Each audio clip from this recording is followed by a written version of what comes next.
शिवसेना शिंदे गुट के पूर्व विधायक सहसराम कोरोटे के नेतृत्व में किसानों का आंदोलन सफल रहा।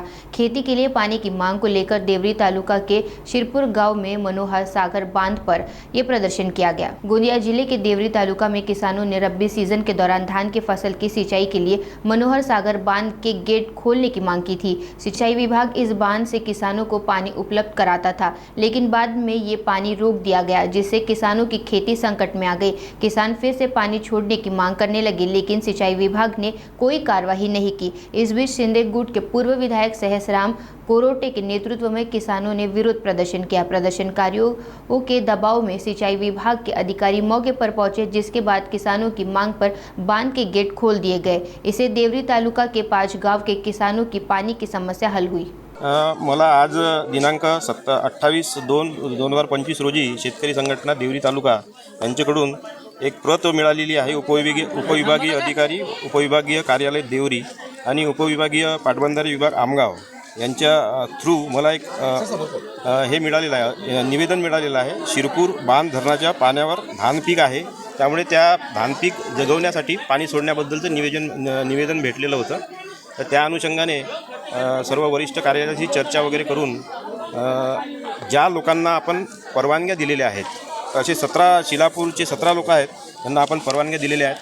त्या लोकांसाठी जितके पाणी लागेल तितके पाणी सोडण्याचं नियोजन वरिष्ठ कार्यालयाच्या आदेशानुसार आम्ही इथे करत आहोत। शिरपूर बांध मनोहर जलाशय इथं अनेक शेतकरी, गावकरी यांनी एक आंदोलन उभारलं होतं की आपल्या गावाला पाणी मिळालं पाहिजे आणि सर्वचे सर्व गाव जे नदीकाठचे गाव आहे, शिलापूरपर्यंत जेवढे नदीकाठचे गाव आहे, ज्या गावांचं खरीपामध्ये पावसाळ्यामध्ये संपूर्ण शेत्या ह्या प्रभावित होतात, पुरा पाण्यामुळे शेतकऱ्यांचे अनेक शेतकऱ्यांचे नुकसान होतो आणि त्यानंतर मग त्याची भर काढण्यासाठी ते रब्बी हा हंगाम घेतात आणि अशा रब्बी हंगामासाठी अनेक शेतकऱ्यांनी आपल्या शेतामध्ये रब्बी लावली, पण त्या नदीतलं वाघ नदीतलं पाणी संपल्यामुळे शेतकऱ्यांना खूप मोठी अडचण निर्माण झाली।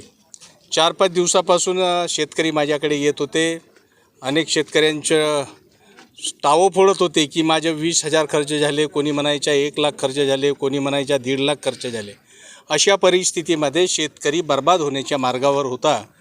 मी या शेतकऱ्याच्या आंदोलनाला आज समर्थन देऊन आज सर्व स्तरावरचे अधिकारी, श्री पवारसाहेब नागपूर, एसी पराते साहेब भंडारा आणि ह्या ठिकाणी आलेले आपले सन्माननीय राजीवजी कुरेकर साहेब एक्झिक्युटिव्ह इंजिनियर आणि त्यांच्यासोबत डेप्युटी इंजिनियर डोंगरेजी हे ह्या ठिकाणी उपस्थित झाले। नक्कीचपणे एक्झिक्युटिव्ह इंजिनियर, डेप्युटी इंजिनियर आणि ज्युनियर इंजिनियर यांच्या प्रमुख उपस्थितीमध्ये शेतकऱ्यांना पाणी देण्याबाबतचा निर्णय ह्या ठिकाणी घेण्यात आलेला आहे आणि हा पाणी शिलापूर गावापर्यंत सोडण्यात येईल अशा प्रकारचे आपले एक्झिक्युटिव्ह इंजिनियर कुरेकर साहेबांनी यांनी सांगितलं आणि आता लगेच डॅमचा दरवाजा ओपन करून शेतकऱ्यांसाठी एक गोड बातमी म्हणून त्यांना पाणी देण्यासाठी दरवाजा ओपन करून पाणी देण्याचं काम करण्यात आलेलं आहे। आणि आंदोलन आता सर्व शेतकऱ्यांच्या माध्यमातून आणि जे मी त्या शेतकऱ्यांच्या आंदोलनाला समर्थन दिलं होतं ते आज पाणी सुरू झाल्याच्या नंतर आज संपूर्ण आंदोलन मागं घेण्यात येत आहे।